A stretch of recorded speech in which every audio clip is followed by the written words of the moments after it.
दूसरा इतिहास 20 अध्याय। हिंदी सब समझते हैं ना, है ना? मुझे अच्छा हुआ बता दिया, बात में मालूम पड़ा उल्टे मटके में पानी भर रहा हूं। हिंदी सब समझते हैं ना? कि तो नहीं समझते हैं हाथ उठाओ। ओके, धन्यवाद।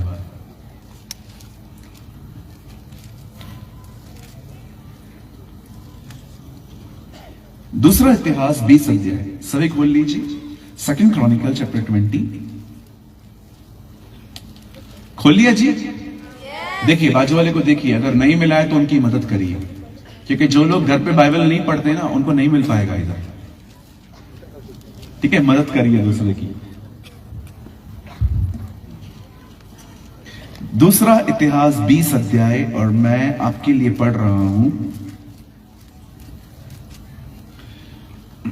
21 वचन 21।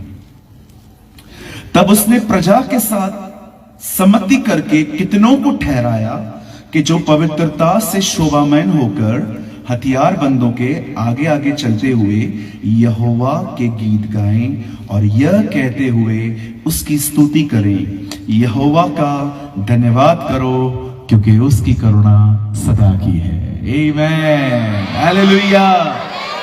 मेरे पीछे कहिए, यहोवा का धन्यवाद करो क्योंकि उसकी करुणा सदा की है। एक बार फिर से कहिए,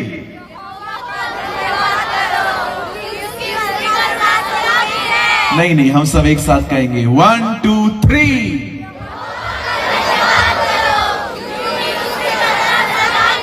आमीन, हालेलुया। ओके, आइए अपनी अपनी बाइबल को आप छोड़ सकते हैं। अभी आप सामने देखिए। ओके, छोटा सा मैसेज है, बड़े ध्यान से सुनिए। ये लोग एक प्रोफेटिक गीत गा रहे हैं, that's called a prophetic song. Prophetic song का मतलब होता है कुछ होने वाला है जिसके लिए ये बात कर रहे हैं। ये कहते हैं प्रभु का धन्यवाद करो क्योंकि उसकी करुणा सदा की है। मैं आपको बताना चाहता हूं, ये सिर्फ एक गीत नहीं है, it's a prophetic song. Prophetic song का मतलब होता है भविष्यवाणी से भरा हुआ गीत। क्यों वो लोग ये गीत गा रहे हैं आपको पता है? जरा सोचिए, ये कितनी महान बात है कि पुराने नियम में बहुत सारे युद्ध हुए और परमेश्वर ने कुछ युद्धों का जिक्र हमारी बाइबल में किया क्योंकि हम उसमें से कुछ लर्न कर सकते हैं, कुछ सीख सकते हैं।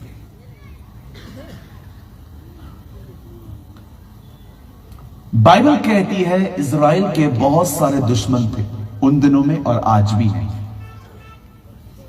इज़राइल के बहुत सारे शत्रु थे और उन दिनों में इज़राइल 2 भागों में बढ़ चुका था। इज़राइल के 11 गोत्र अलग रहते थे, एक गोत्र अलग रहता था। इवन 2 भागों में इज़राइल बट गया था। और नए नियम में तो आप ये देखेंगे कि इज़राइल 3 भागों में बट गया था। बाइबल कहती है राजा हेरोदेस 1/3 का राजा था। 1/3 का मतलब एक ही राज्य के 3 हिस्से। उन दिनों में इज़राइल 2 भागों में बढ़ चुका था, अलग अलग हो चुके थे।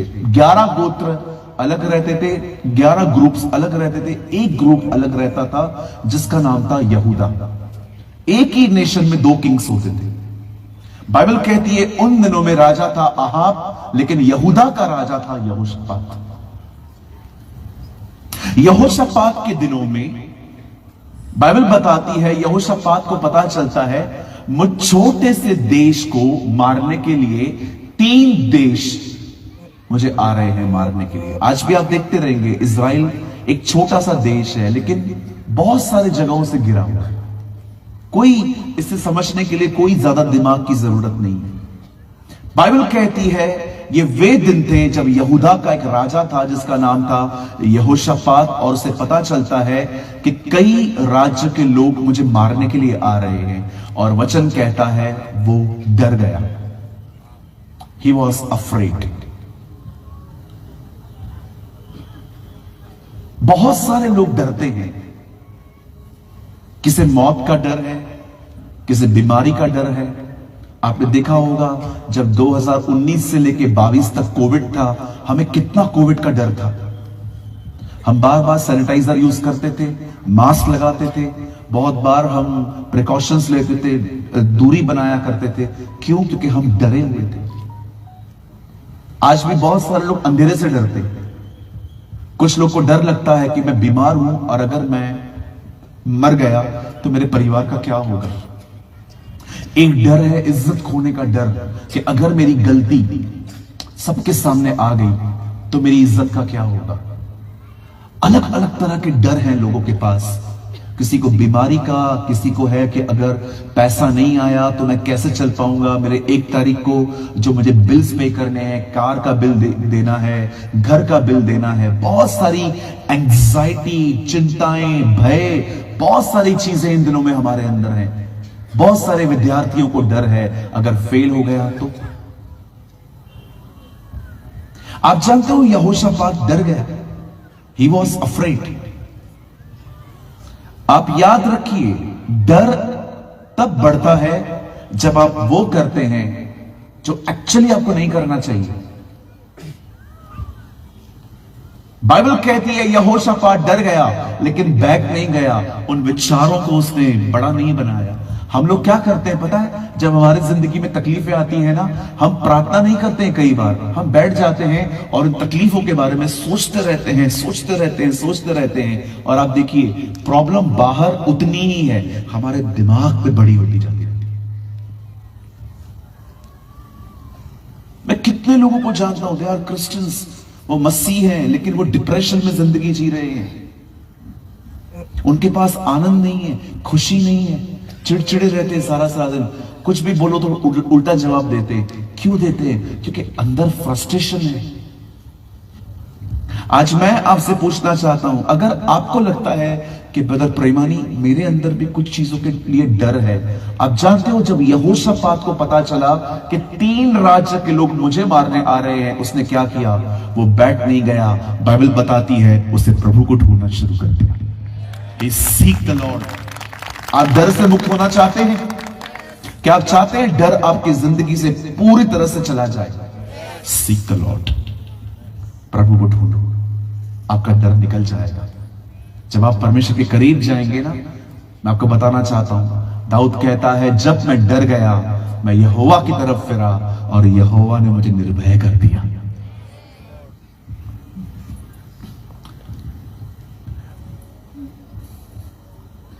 In our Bible, there is 366 fear nots.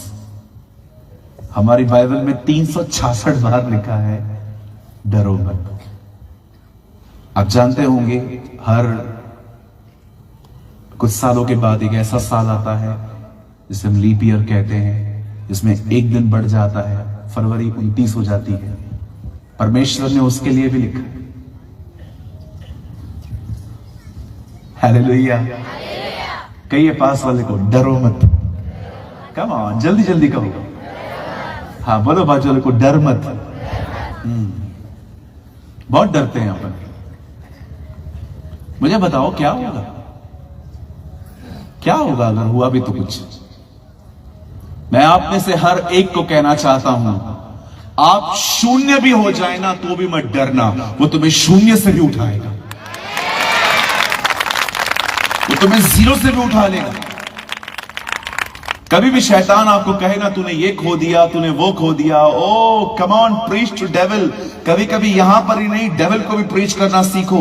कभी भी शैतान आपको कहे ना, तूने ये खो दिया, तूने वो खो दिया, तूने ये खो दिया, तेरा बिजनेस खत्म हो गया, तेरी परिवार खत्म हो गया, ये खत्म हो गया, अगर शैतान कभी भी आपको याद करवाए ना, उसे कहो, शैतान तू बिल्कुल ठीक कह रहा है, मैंने बहुत कुछ खो दिया, लेकिन कभी मत भूलना प्रभु मेरे हिस्से में आया है, परमेश्वर मेरे हिस्से में आया। भाग जाता है वो। हम लोग है ना बड़े सादे लोग हैं, बोलिए सादे। लोगों से लड़ने में नंबर 1 है हम लोग, नंबर 1। कोई हमारा 5 रुपया खाली न दे, उधर खड़े होके, क्या है पैसा नहीं देगा तू मेरा? हाँ, मेरे को पता है मैं कौन हूं, मैं रविवार विश्वासी हूं, बाकी दिन नहीं हूं। लोगों से लड़ने में वी आर नंबर 1। बोलो बाजू वाले को, नंबर 1। लेकिन जब शैतान आपको मेंटली टॉर्चर करता है, आपको तरह तरह के ख्याल देता है, आप कुछ बोलते ही नहीं है जी। वो आपको बोलता है तू है ही काला, हाँ। तेरा शादी नहीं होगा, हाँ। देखो लड़की नहीं मिलेगी, हाँ। तू बर्बाद है, हाँ। और कई सारी बहनों को देखो, उनको शैतान कुछ भी विचार देता रहता है, तेरी जिंदगी है ही क्या, हाँ। कुछ ठीक नहीं होने वाला है, हाँ। तू बर्बाद है, हाँ। ये क्यों ख्याल लेते हो उसके? जब वो आपको कहता है तेरे पास पैसा नहीं है, ये नहीं है, वो नहीं है, काय को सुनते हो आप लोग उसका? खड़े हो जाओ, उसे कहो प्रभु मेरा चरवाहा है, मुझे कोई घटी नहीं होगी। Lord is my shepherd. 2024 में न केवल प्रार्थना करना सीखो, पर शैतान से बात करना भी सीखो। आपने देखा यीशु ने क्या किया? जब शैतान उसके पास आके कहता है पत्थर को रोटी बना, क्या कहा उसने? नहीं, मनुष्य केवल रोटी से नहीं, खुदा के मुंह से निकले गए कलाम से जिएगा। यीशु मसीह हमारी तरह बैठा हुआ नहीं रहता था, करता था। वो फाइटर था, फाइटर। वो फाइटर था। उसने एक दिन भी डिप्रेशन में नहीं जिया। वो करेज था, इसलिए उसका नाम है यहूदा का Babbar. He is a lion of the tribe of Judah। कितने लोग हैं मुझे बताइए, हर दिन बाइबल में से प्रभु को बोलते हैं प्रभु मुझे तलवार दे ताकि मैं चलाऊं इसके ऊपर। याद रखिए, लोगों के साथ नम्र बनिए। शैतान के साथ नम्र बनने की कोई जरूरत नहीं है, उसके लिए एग्रेसिव बनिए। उसको बोलने की जरूरत नहीं है शैतान तू मुझे तंग मत कर, मैं भी नहीं करूंगा तुझे। नहीं, उसको बोलने का कोई जरूरत नहीं है। लात मार के उसको घर से बाहर निकालो, उसके ही लायक है वो। जो बाप का दुश्मन वो हमारा दुश्मन।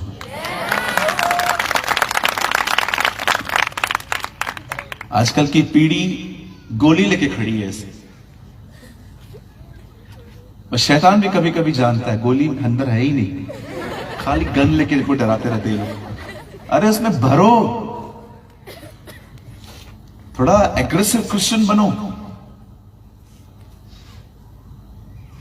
आप तो कितने ब्लेस्ड हो, ग्रैमस्टन की जमीन पे रहते हो, एक ऐसी जमीन पे जहां पर शहीदों का खून बहा है, ऐसे लोग जो खुदा के लिए खड़े थे। आप लोग तो वो होने चाहिए।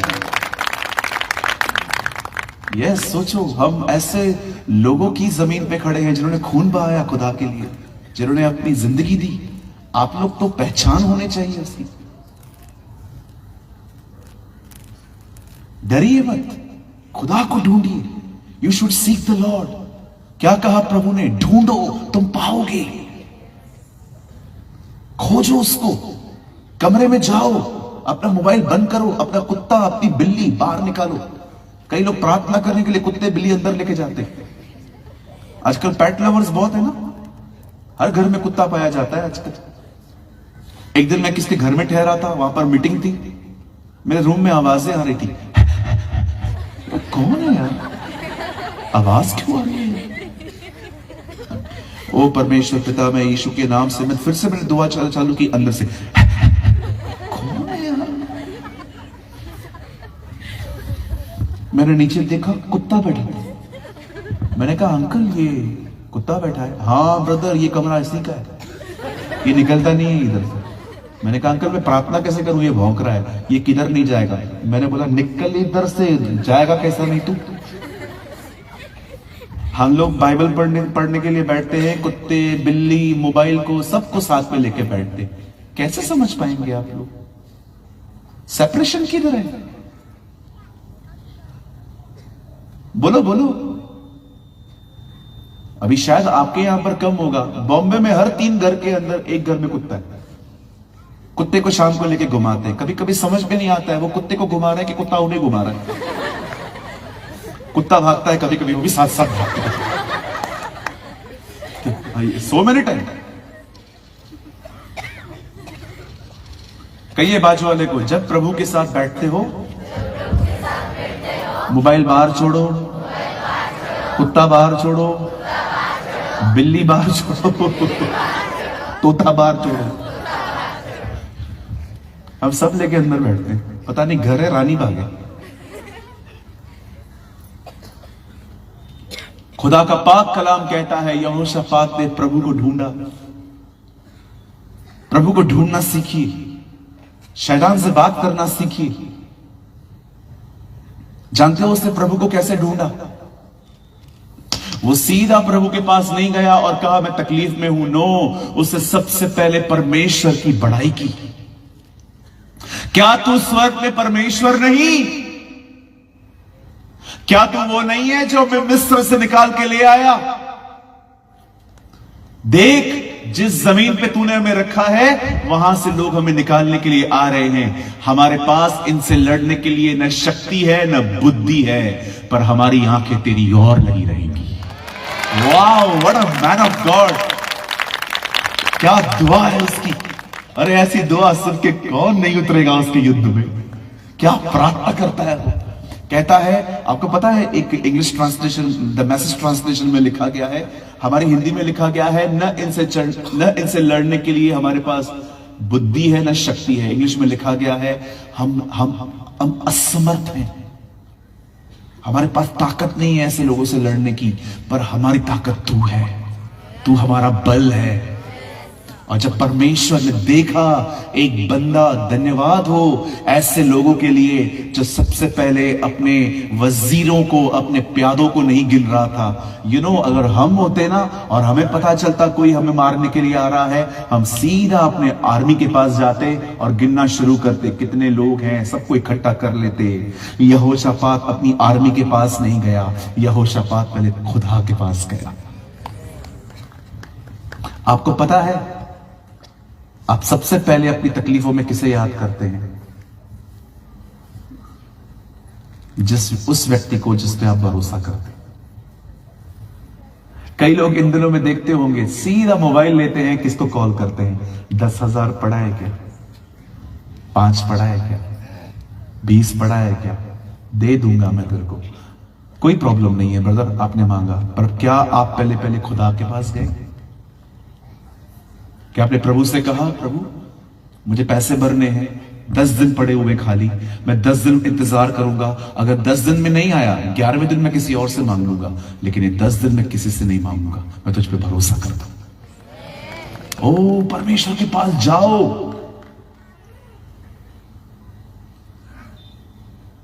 अगर आप एक सच्चे विश्वासी है ना, तो आप 10 दिन के बाद भी किसी से नहीं मांगेंगे। आप प्रभु से ये कहेंगे, कोई बात नहीं, मैं अभी भी वेट करूंगा आपका।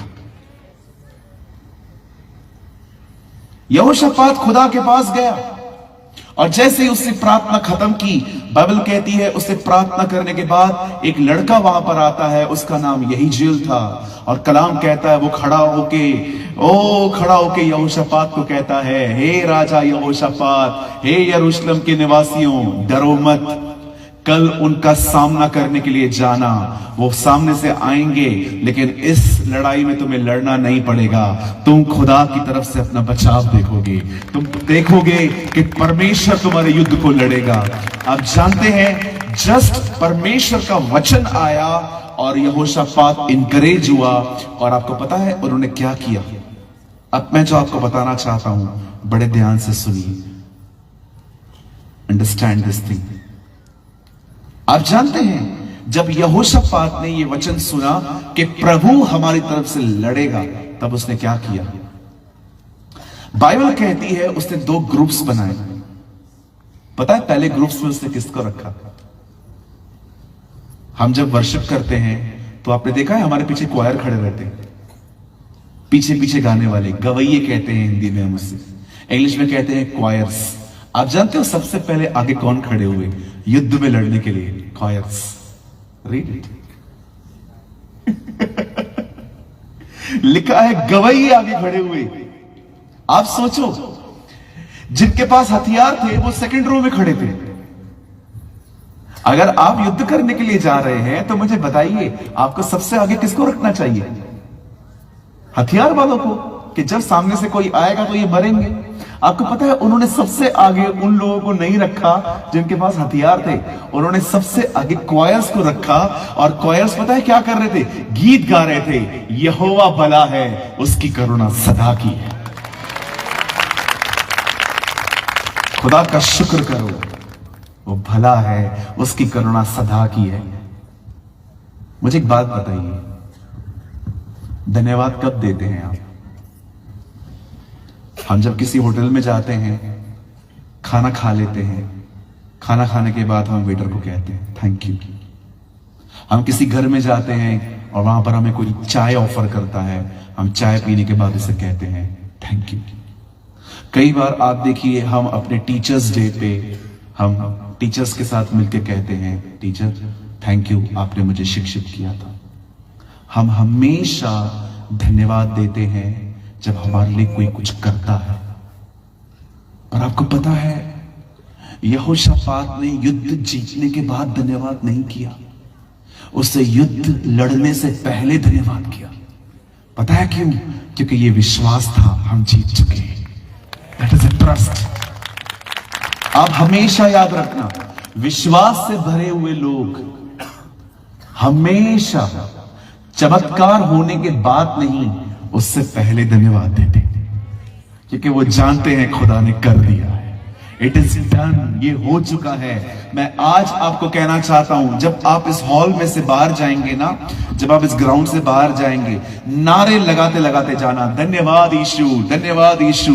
और कोई आपसे पूछे ना क्यों धन्यवाद कर रहे हो, उन्हें कहो मेरा पूरा परिवार प्रभु ने बचा लिया है। God saved my family. अरे ऐसे कैसे? अभी तो वो लोग आए ही नहीं है। नहीं, वो आएंगे, क्योंकि खुदा के कलाम में लिखा है हर घुटना टिकेगा, हर जुबान स्वीकार करेगी कि यीशु मसीह ही प्रभु है। अरे सब कुछ ठीक होने के बाद तो अविश्वासी भी धन्यवाद देते हैं। आपने दिया तो कौन सी बड़ी बात है? मुझे बताइए। एक दिन इस्राएली लाल समुद्र के सामने खड़े थे, पीछे से फिरौन की सेना मारने के लिए आ रही थी। सब परेशान हो गए। सब मूसा के पास जाके कहते हैं मूसा तो हमें यहां पर क्यों लाया? हम उधर अच्छे थे, वहां मर जाते बेहतर होता, यहां पर क्यों लेकर आया? समुद्र में तू हमारी कब्रें बनाएगा? तब मूसा ने परमेश्वर से कहा प्रभु ये देख लो क्या कर रहे हैं। परमेश्वर ने मूसा से कहा मुझसे बात मत कर, तेरे हाथ में एक लाठी है, उसे ले और समुद्र में मार। बाइबल बताती है उसे समुद्र में लाठी मारी और अगले दिन, सेम डे पे नहीं, अगले दिन पूरी रात हवा चली और अगले दिन पूरा समुद्र दो भाग हो गया और इजरायली उस पार चले गए। और जानते हो उस पार जाके उन्होंने क्या किया? उन्होंने डफलियां ली, उन्होंने साज निकाले और उन्होंने प्रभु को धन्यवाद देना शुरू किया। आपको लगता होगा वाह क्या जबरदस्त बात है, प्रभु ने लाल समुद्र दो भाग किया। पर मैं आपको बताना चाहता हूं जो इजराइल के लोग कर रहे थे ना, वो एक हारी हुई जिंदगी, इट्स अ डिफिटेड लाइफ। आप सब ठीक होने के बाद प्रभु की महिमा करते हो। आपकी आराधना उस तरफ हुई थी, कितना अच्छा होता अगर आपकी आराधना उस तरफ होती। अगर आप वहां खड़े होकर कहते फिरौन तो कुछ नहीं कर पाएगा, खुदा हमारे साथ। आज बहुत सारे जो लोग हैं ना, वो सब ठीक होने के बाद प्रभु को धन्यवाद देते हैं। कितने लोग पहले देते हैं? धन्यवाद देना सिर्फ एक क्रिया नहीं है। ऐसे कभी कभी लोगों को बोलो आओ प्रार्थना करें, धन्यवाद धन्यवाद धन्यवाद धन्यवाद धन्यवाद धन्यवाद धन्यवाद धन्यवाद धन्यवाद धन्यवाद 25-40 बार धन्यवाद। प्रभु भी ऊपर से पूछता है क्यों क्यों क्यों क्यों क्यों? मैं भी ऐसे ही ऐसे ही ऐसे ही ऐसे। मैं एक भाई को बुलाया एक बार, मैंने कहा भैया आओ वचन से पहले प्रार्थना करो। Hallelujah hallelujah hallelujah hallelujah hallelujah hallelujah hallelujah hallelujah. मैंने कहा चलो कोई बात नहीं, इसको अच्छा लगता है हालेलुया बोलना, बोलने दो। अरे आपको पता है उसने कितनी बार हालेलुया बोला? 400 बार। मैं बाजू में खड़ा था, मैं बीच में गया, मैंने कहा आमीन। अब क्या करूं, बंद ही नहीं कर रहा। 400 time hallelujah hallelujah hallelujah hallelujah. कभी आपने प्रभु यीशु मसीह को ऐसा देखा? यीशु ने कहा धन्य है वे जो दीन हैं, हालेलुया। धन्य है वे जो नम्र हैं, हालेलुया। धन्य है वे जो शोक करते हैं, हालेलुया। अरे मैं हालेलुया बोलने के खिलाफ नहीं हूं, लेकिन मीनिंगलेस क्यों? उसका अर्थ होना चाहिए। कई लोग ऐसे hallelujah hallelujah hallelujah hallelujah hallelujah hallelujah hallelujah hallelujah, प्रभु भी ऊपर से देखते हैं क्या किया मैंने। कई अपने बाजू वाले को मीनिंगलेस मत बोलो कुछ भी। कई लोग देखो प्रभु भोज खाते, हाथ में रोटी आएगी, उनको पता भी नहीं है रोटी कितनी इंपॉर्टेंट है, खा के बैठ जाएंगे। यहां वहां देखिए, अरे यीशु ने कहा उसे मेरे याद में करो, इसका मतलब इस रोटी को खाते समय मुझे याद करो। Do this in remembrance of me. जब ये खाते हो तो मुझे सिमरण करो, मुझे याद करो मैं पैसे तुम्हारे लिए मारा गया। बहुत सारी चीजें जो हम करते हैं वो ऐसे ही कर लेते हैं क्योंकि हम रिपीटेशन में बिलीव करते हैं, पर बाइबल बताती है अन्य जातियों की तरह बकबक न करो, क्योंकि उन्हें लगता है बहुत बोले जाने की वजह से उनको सुना जाता है। जी नहीं, आप जो कह रहे हैं मतलब से कहिए। वो लोग ऐसे ही नहीं बोल रहे थे हालेलुया धन्यवाद धन्यवाद धन्यवाद, उनके धन्यवादों में अर्थ था।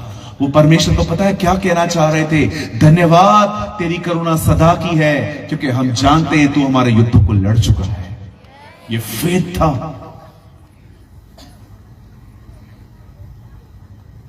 आज मैं आपसे पूछना चाहता हूं, यहां पर जितने भी लोग बैठे हुए हैं, मुझे बताइए जितनी भी दुआएं आपने आज तक की हैं और कई दुआओं का उत्तर अब तक आपको नहीं मिल पाया है, कितने लोग हैं जो उसके प्रति धन्यवाद करते हैं। प्रभु मैं जानता हूं कि अभी तक कुछ भी ठीक नहीं हुआ है, लेकिन मैं फिर भी धन्यवाद करता हूं क्योंकि मैं विश्वास की आंखों से देख रहा हूं कि तूने सब कुछ कर दिया है। मैं तुझे महिमा देता हूं, मैं तुझे आदर देता हूं प्रभु।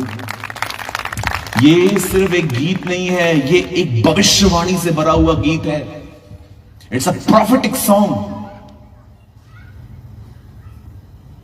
जानते हैं जब अगले दिन वो लोग लड़ने के लिए गए, गवैये आगे थे, हथियार बंद लोग पीछे थे, और जब वो लोग आगे आगे जा रहे थे उन्होंने क्या देखा, सामने एक झुंड लगा पड़ा था और सब मरे हुए थे। पता है क्या हुआ? जो लोग इन्हें मारने आ रहे थे ना, उनके आपस में झगड़े हो गए, उन्होंने एक दूसरे को खत्म कर दिया।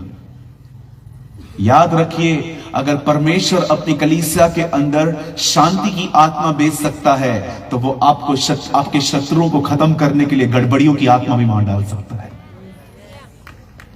वो लोग आपस में लड़के खत्म हो गए, उन्हें लड़ना ही नहीं पड़ा। आपको पता है क्या हुआ? जब वो लोग वहां पर पहुंचे, जितने लोग मर गए थे ना, उनकी जो लूट थी ना वो लेकर आ गए।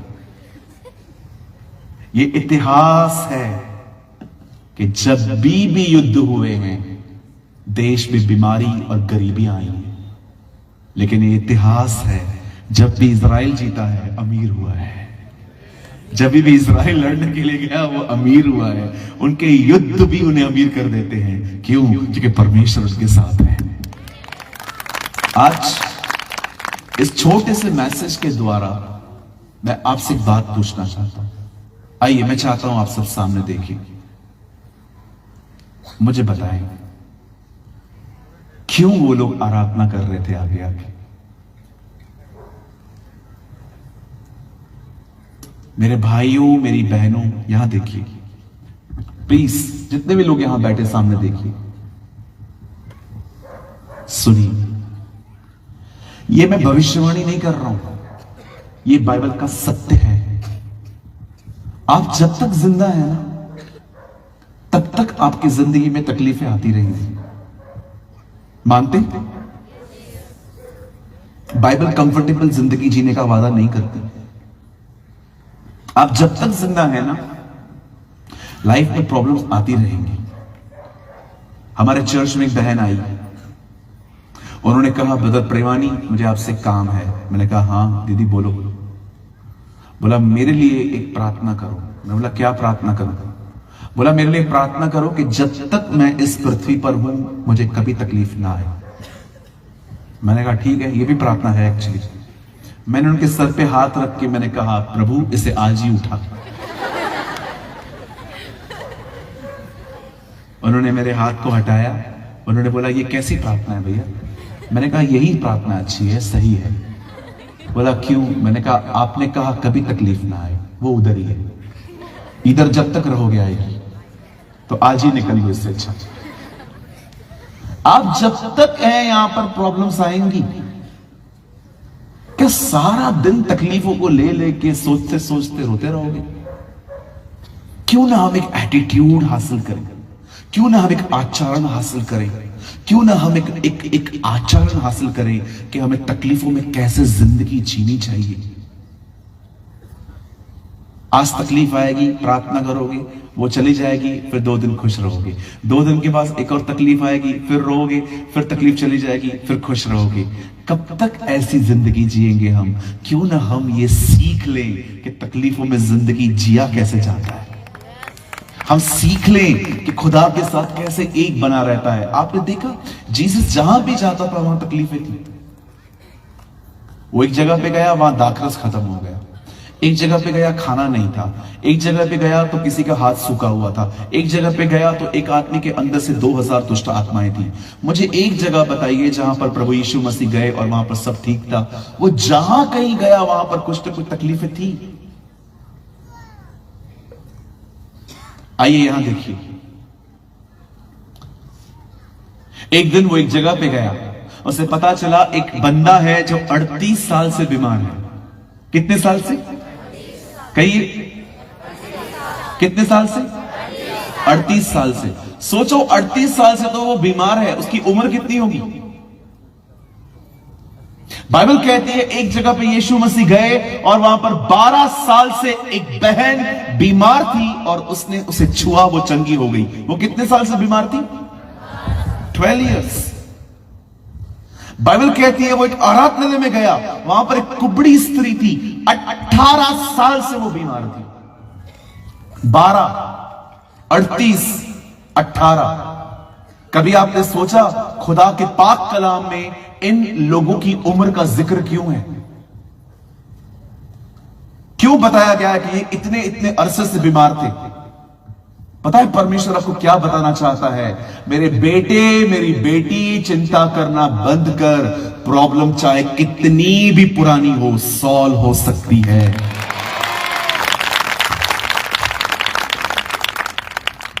कितनी भी पुरानी हो, वो सॉल्व हो सकती है। कोई बड़ी बात नहीं। हम दूसरों को उत्साहित करते हैं, कई बार सब ठीक हो जाएगा, लेकिन कई बार हम खुद निराश रहते हैं। किसी ने यह कहावत सुनी, मेरे पास हर तकलीफ का हल है, पर शर्त है तकलीफ किसी और की होनी चाहिए।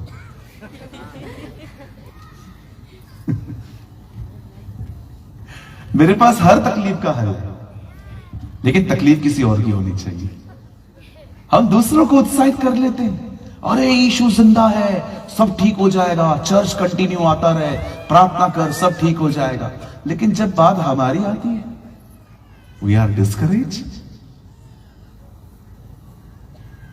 Hallelujah.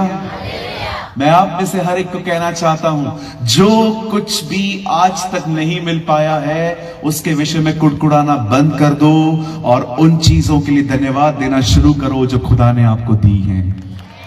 Oh, give thanks to the Lord. मैं आपको सच कहता हूं, यहां देखिए सब, आपको पता है धन्यवाद देने से मिरेकल्स होते हैं, चमत्कार होते हैं। मैंने अपनी आंखों से देखा है। आपने देखा जब यीशु ने 5000 लोग को खाना खिलाने से पहले क्या किया? उसे रोटी ली, खुदा का शुक्र किया, और आपने देखा धन्यवाद देके जब उसे बांटा, 5000 लोगों ने खा लिया। चमत्कार। ओ, धन्यवाद देना सीखो, खुदा को शुक्र करना सीखो हर परिस्थिति में। आइए मेरे साथ कहिए, मुझे नहीं, सब कहिए, मुझे हर परिस्थिति में खुदा की शुक्रगुजारी करनी है। हर चीज में उसे धन्यवाद देना है। Amen. Come on, give a good clap for Jesus. –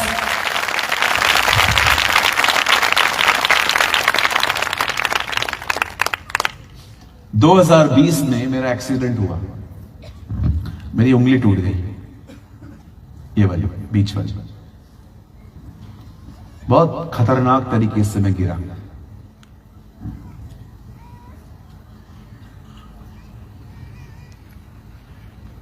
जब मैं 2 व्हीलर से नीचे गिर गया, मेरी उंगली टूट गई। बहुत दर्द था मुझे, अनबेरेबल पेन था। मैं रात रात भर सो नहीं पाता था, इतनी तकलीफ होती थी मुझे। डॉक्टर ने कहा सर्जरी करवानी पड़ेगी, लेकिन उन्होंने मुझे साफ कहा कि उसके बाद मैं कभी लिख नहीं पाऊंगा। और परमेश्वर के अनुग्रह से मैं एक राइटर हूं। वेट, मैं स्टार्टिंग से एक राइटर हूं, मैं बहुत लिखता हूं। आपको मेरे बहुत सारे आर्टिकल्स मिलते होंगे जो मैं लोगों को हमेशा शेयर करता हूं। डॉक्टर ने मुझे कहा था ये हाथ जो है, ये जो राइट हैंड है, ये जो उंगली टूटी है, सर्जरी करवाओ, और सर्जरी के बाद भी आपकी जो उंगली है हमेशा सीधी रहेगी। और मैं सोचता था मेरा राइट हैंड है, मैं लिखूंगा कैसे? मैंने डिसाइड किया मैं सर्जरी नहीं करवाऊंगा। मैं रोज सुबह उठता था, मैं प्रभु से एक बात कहता था। आप में से कितने लोग को ये बात पता है? नए नियम में यीशु के 37 चमत्कार हैं। 14 चमत्कार उसने सृष्टि पर प्रमाणित किए। वो सृष्टि से बात करता था। पेड़ को सूख जाने के लिए कहा जा मछली में से सिक्का निकाल। उसके 14 चमत्कार सृष्टि के ऊपर हुए। मैं प्रभु को कह रहा था, प्रभु सृष्टि आपकी सुनती थी, मैं आपका बेटा हूं, मेरा हाथ मेरी क्यों नहीं सुनेगा? क्योंकि बाइबल कहती है यहोवा धर्मियों की हड्डी हड्डी की रक्षा करता है। मैं रोज सुबह उठता था, मैं प्रभु को कहता था यीशु मसीह नासरी के नाम से खुदा इस हड्डी को तू जोड़ दे, विदाउट सर्जरी तू इसे जोड़ दे, विदाउट सर्जरी तू इसे जोड़ दे।